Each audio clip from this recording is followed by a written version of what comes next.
مسلمانوں، جو لوگ ظالم ہیں ان کی طرف مائل نہ ہونا، نہیں تو تمہیں بھی دوزخ کی آگ آ لپٹے گی، اور اللہ کے سوا تمہارے کوئی دوست نہیں ہوں گے، پھر تمہیں کوئی مدد بھی نہ ملے گی۔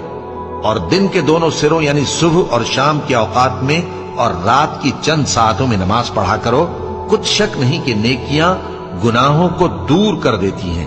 یہ ان کے لیے نصیحت ہے جو نصیحت قبول کرنے والے ہیں، اور صبر کیے رہو کہ اللہ نیکوکاروں کا اجر ضائع نہیں کرتا۔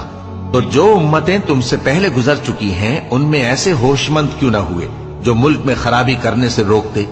ہاں، ایسے تھوڑے سے تھے جن کو ہم نے ان میں سے نجات بخشی، اور جو ظالم تھے وہ انہی باتوں کے پیچھے لگے رہے جن میں عیش و آرام تھا، اور وہ گناہوں میں ڈوبے ہوئے تھے۔ اور تمہارا پروردگار ایسا نہیں ہے کہ بستیوں کو جبکہ وہاں کے باشندے نیکوکار ہوں از راہ ظلم تباہ کر دے۔